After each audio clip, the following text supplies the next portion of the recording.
Hello, everyone. Welcome back to the show. This week on the podcast, we've got Karen Tisdell. She's a LinkedIn profile writer. Welcome, Karen. Hello, great to be here, Ben. Thank you so much. No worries, no worries. So this podcast is all about broadcast media and newcomers, basically. So I'm thinking, that the front and foremost of young people's minds is not necessarily LinkedIn, is it? No, unfortunately, as a social media, it's not. And the studies are out that actually people who are more mature in their career tend to use LinkedIn more. But actually, it's so important earlier in your career. It's so important in terms of building those relationships.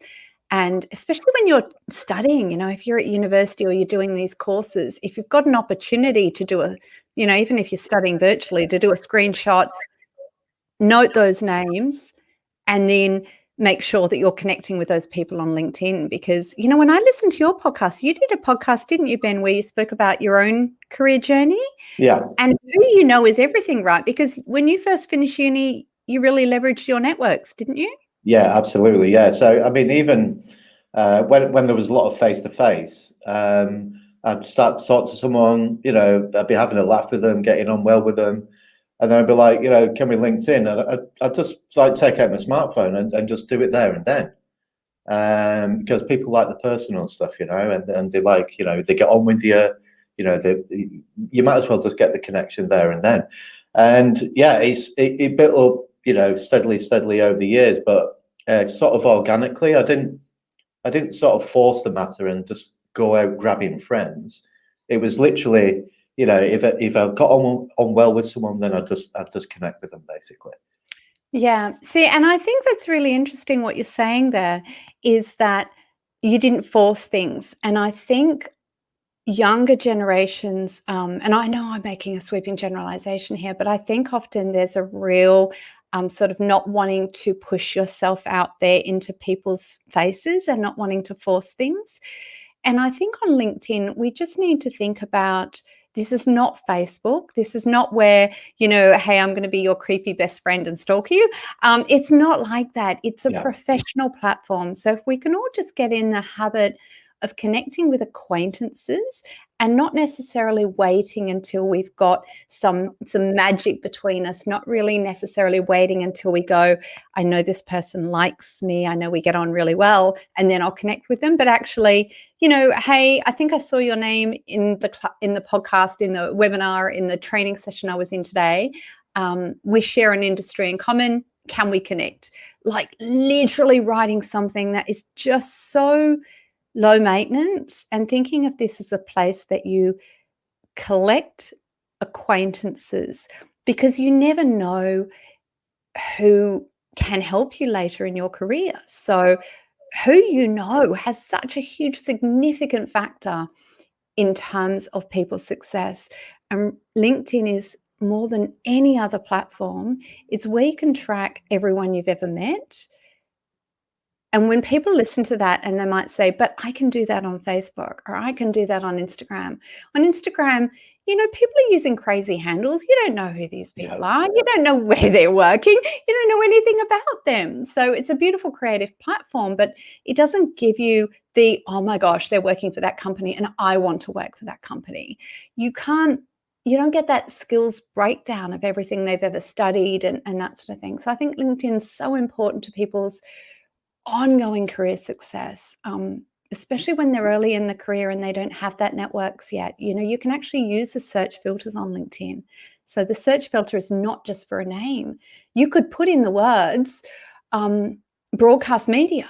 You can search by industry, and you can proactively reverse engineer your success by finding the right people and saying, hey, you're in the industry, same industry as I am. Hope we can connect here. So just gently. Yeah, absolutely. And even if you're making your LinkedIn profile for the very first time, it's okay to add your sort of, your course mates or your friends just to get things going.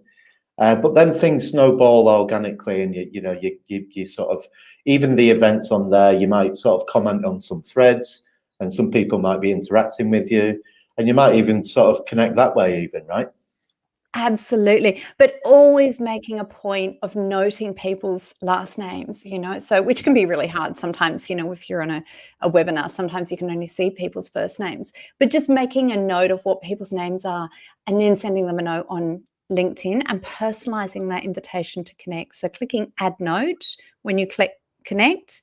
And if you're used to using mobile, as a lot of young people tend not to use desktop and will tend to use mobile more, then just click on the more button or the three dots on your mobile next to the invite button. So don't just click connect, click on the three dots or more, and then click add personalized invite. And so that way you can just type something in saying, hey, see, we work in the same industry, hope we can connect here. I was on the same webinar or whatever. So just getting in that habit of reaching out to people, I think is really important, and not being closed in terms of thinking, I don't really know them that well, but just really going gently. And when you build those relationships, perhaps you could find a podcast like this. Actually, you know what? This podcast would be so great to just, listen to the, go through all of the archives of all of the podcasts that you've done and that Ben's done on Ancast, and then sort of go, okay, well, this one is particularly relevant for those people. And you can actually say, hey, we share an industry in common. I was listening to this podcast. I don't know if you've found it yet. And I just thought I'd attach it here in case it's of interest to you. So finding podcasts are better than sending people an, hey, I've read this article, or hey, I've done this, because it feels more bespoke. It feels more individual. And you just want to have a really casual language, hey, I stumbled across this podcast. It's all about broadcast media. That's the industry you're into. Just thought I'd share it with you. Yeah, because people, absolutely, because people like talking about their work and about sharing knowledge within their own industry, which is why, that the interaction on LinkedIn and sharing useful things like that is so good. And that personalized note, I always add a personalized note because it appears in the messages after you connect, and it just starts off the conversation basically.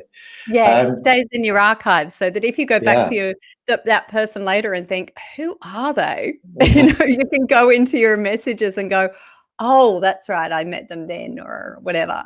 And if you go to the contact info section on desktop, you've got a contact info section. At the bottom of that contact info section, you've got the date that you connected.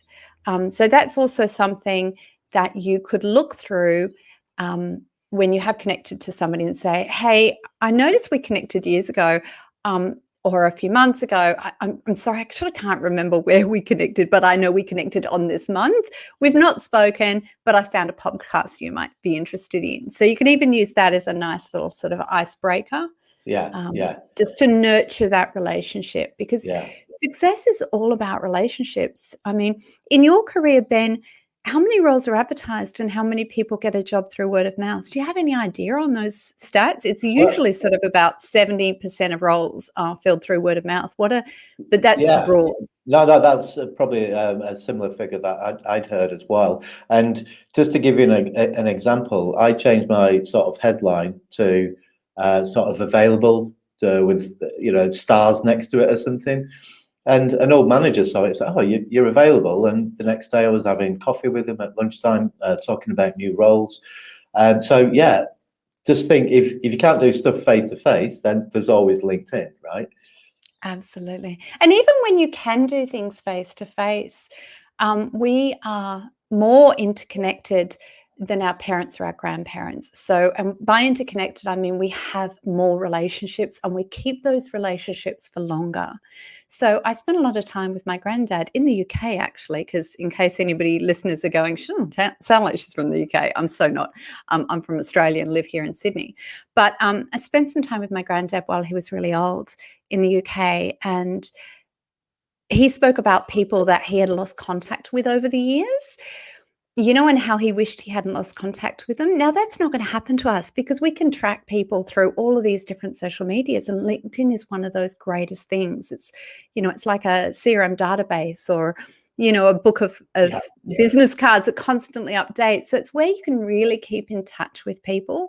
And, and that's just so critical in terms of thinking about who you know and who they know, and just really reverse engineering your Yeah. success. And I just wanted to talk a little bit about the sort of the type of person in broadcast media. So we've got a lot of people in the industry who are very technical minded. They are very focused on sort of drawings and text. And then you get a lot of people in the broadcast media who are very creative, who are very visual. How does LinkedIn sort of cater for those two different types of person? Absolutely. I think it's about a balance. So some people are not very word orientated. As a profile writer, I am. And that has benefited me because I'm always thinking, what are the keywords I need to capture all through my profile? So regardless of how creative you are, you do have to think about the wording of your profile. And you mentioned earlier that you had put in your headline section, which is the bit that sits underneath your name. And the default, if you haven't changed it, is that it's just your position title. You've got 220 characters in there. That's heaps. Like, that's a lot of words.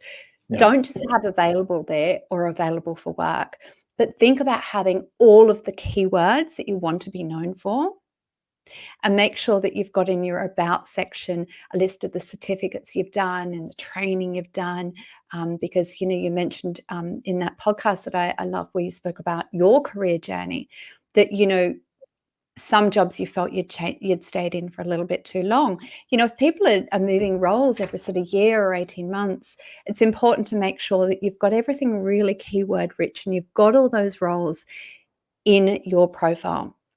So even if you're just a creative, you do have to think, what would somebody look for if they were looking for something like me? And don't just think of where you're at now, but think of where you're moving to.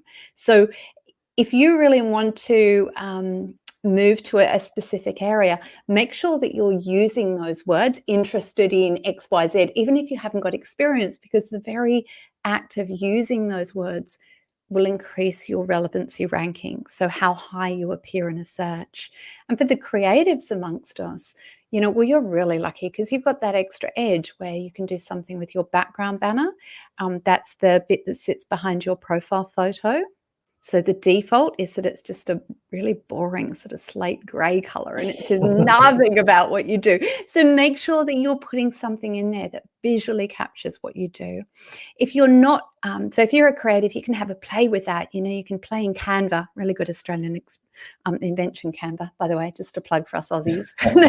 You can have a play with that. If you're not very creative, then go on Unsplash or something like that and pick an image and put it up there.